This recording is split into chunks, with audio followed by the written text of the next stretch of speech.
the South Circular roads in October 2021. Londoners are already doing their bit, with 4 in 5 cars already meeting the standards. But if you drive an older polluting car, light van or motorcycle, then you may be affected. So, the best way to know if you meet the standards is to check your vehicle. Search ULEZ 2021. To the Mayor of London and TfL, every journey matters. Offers made for trade. Deals for DIY jobs. It's time for the latest offer lowdown at your local Leyland SDM. This November, you can get 550 gram bronze seal wood filler in white or natural for a super low £9.99, including VAT. That's bronze seal wood filler in white or natural for under a tenner. With 24 stores across London, looking at your local Leyland SDM for more money-saving offers for trade and solar. Find your local store at leylandsdm.co.uk. Leyland SDM.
Apparently we're not on a global player. What's going on? I have no idea, Eddie. Apparently, I think I only have a face for radio. Oh, that's a great name for a book, though, by the way. We're going to update you on Northern Ireland in just a moment. First, here's Walter in Limoges, a truly global program in France. Walter, what's your question? Hello. My question is, why doesn't the Republican Party not suspend Mr. Trump because of his insane behavior? Well, I mean, it's a fantastic question, Walter, but I mean, the answer is because Donald Trump himself has broken all records. I mean, 73 million votes in a lost bid for the presidency indicates just the extent to which he was able to mobilize. And, you know, to be fair to Donald Trump, he said there was a silent majority out there. It turned out to be a silent minority, but it was a substantial minority. 73 million people backing him in a failed quest for the presidency. That's more voters than elected Barack Obama in his 2 successful quests for the White House. And I think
question we're getting in various forms from a number of listeners.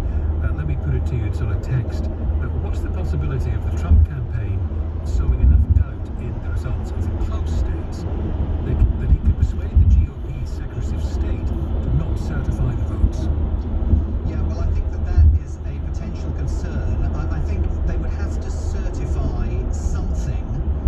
There were reports here last night that in some of these red states, and this was being reported by Fox's chief White House correspondent, there are concerns about whether members of the Electoral College who are pledged to vote for Biden would actually feel sufficiently secure. I'm talking about personal security to come to Washington and cast those votes for Biden. And is there any risk of any attempts to undermine the procedures that lie at the heart of this Electoral College vote? It is a formal meeting, it is a formal gathering, a formal vote that has to take place, and that's absolutely enshrined in the Constitution and in American law. So to the extent that there is any life left in efforts to overturn the results of this election, we know the legal action's going nowhere. We know that these cases that the Trump campaign has been bringing are all dead end.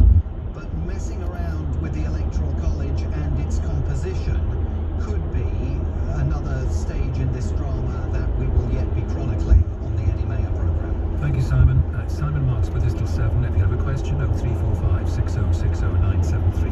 Here's the news now at 6:30. Bill Overton.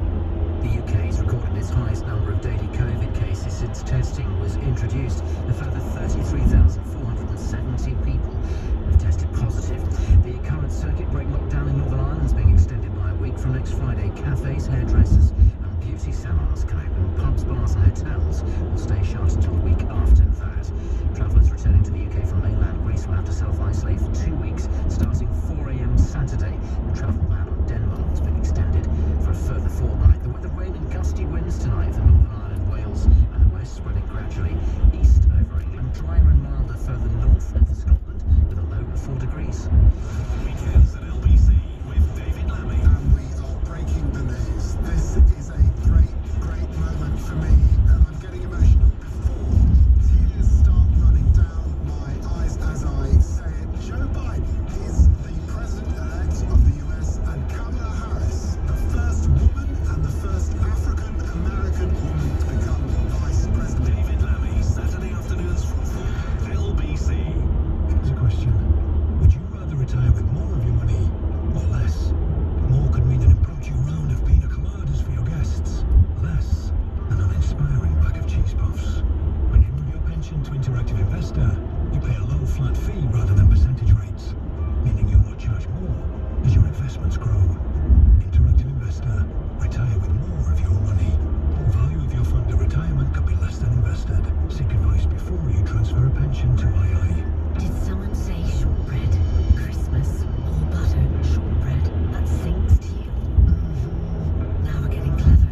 Melt in your mouth shortbread in a festive house-shaped musical tin. Just £5. This is not just a biscuit tin. This is an M&S musical house biscuit tin. Selected stores only. Decency supply. Hi, I'm Jake, and I'm a cleaner for TfL. We're keeping the transport network cleaner and safer than ever before by regularly spraying all our services with hospital-grade antiviral disinfectant. It kills viruses and bacteria on contact, so the network is as safe as possible for everyone. Please also remember, everyone must wear a face covering at all times, unless you are exempt. To the Mayor of London and TfL, every journey matters. I've been in the home all day. I've been working from home and had to pop out to go and collect the children from school. And during that time, we'd been burgled in broad daylight. I think it really is hard when you come to your children's bedrooms and you see your children's bedrooms being turned upside down. So the break-in was a real wake-up call in terms of how to do something about the security of the house. So we did a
Terms, conditions and exclusions apply.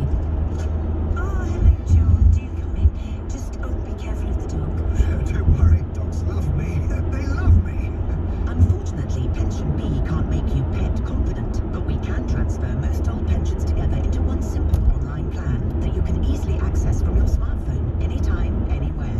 Sparky gives a nice one his own back. Be pension confident. Download the app or visit pensionb.com to sign up. Authorised and regulated by the Financial Conduct Authority. Capital at risk. The Eddie Mayer Show. Call 0345 6060 973. Tweet at LBC.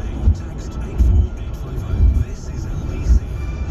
Simon Marks, now barrage of questions from listeners. Let's get to the next one. Here's Alex. Hi, what do you want to ask? Hi there. Hey, thanks for having me on. I was just wondering, how do you think kind of Trump's presidency has affected the role as a kind of leader of the free world, and is Biden inheriting a lesser mandate as that position?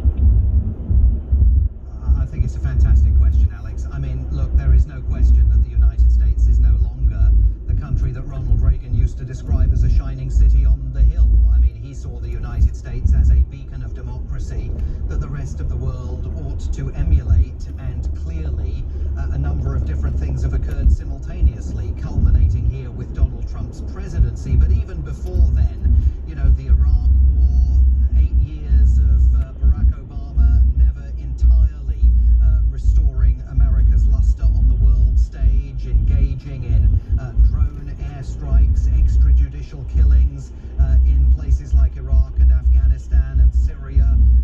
That was a major problem ethically and morally for many of America's international partners. And then 4 years of absolute dystopian unpredictability under Donald Trump. I do think there are areas of foreign policy where Joe Biden is going to be inheriting a fait accompli, and one of those is absolutely, if you look at the relationship between the United States and China, arguably the most important bilateral relationship on the world stage now.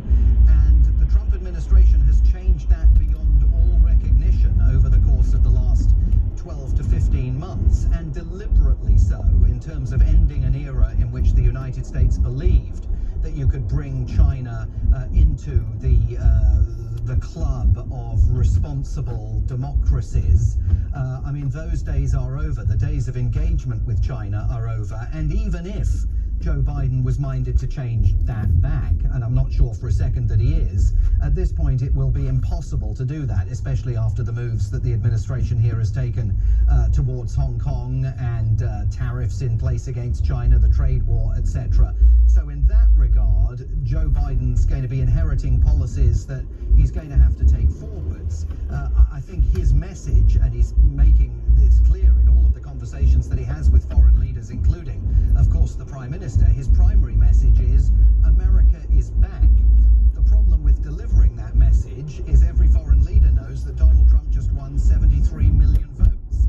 And so how long is America back for will, I think, be a big question hanging over Joe Biden as president as he seeks to restore that luster on the world stage.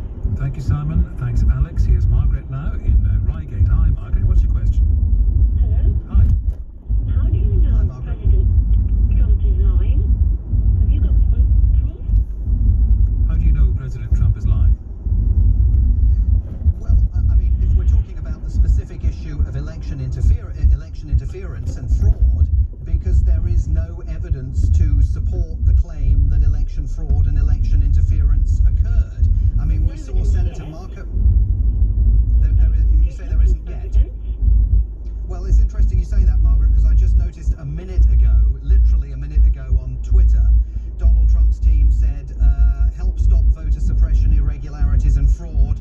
Tell us what you're seeing. Report a case. And there's a phone number where people can report a case. Look, absolutely, Donald Trump has the right to go into the courts and try to prove that election fraud took place. Indeed, not just a right to do it, he's got a responsibility to do it if, indeed, this election was tinged with so much fraud that the outcome is the theft of the presidency from Donald Trump.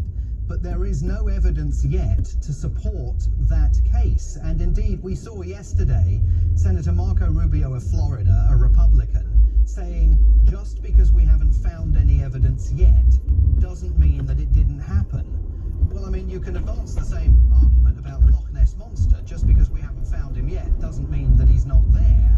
But I think most of us assume he's not there. And, you know, the sands of time are running out for Donald Trump to prove this claim that the election was stolen from him. And so far, he's lost court case after court case after court case. And some of them, some of the claims that he's making are about Republican-run jurisdictions. Why on earth would the election authorities in Georgia, Republicans, seek to steal the vote away from Donald Trump and give it to Joe Biden? So if there is proof, the sands of time for producing it are very rapidly evaporating. Thanks, Margaret. On that topic, Mike texts, is there any website or Twitter account you would recommend, Simon, that shows us the Trump lawsuits that have been thrown out? He also says, keep up the good work.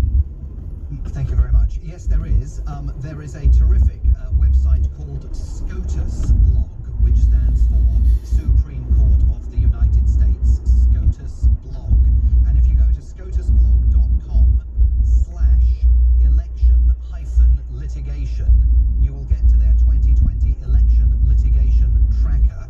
And because I'm a multitasker, right now I'll just pop that into my own Twitter feed, and you can then just click on the link and check it out. They're updating it constantly. There it is. I will retweet that too. Here's a tweet from Rachel. Please ask Simon, what about TikTok?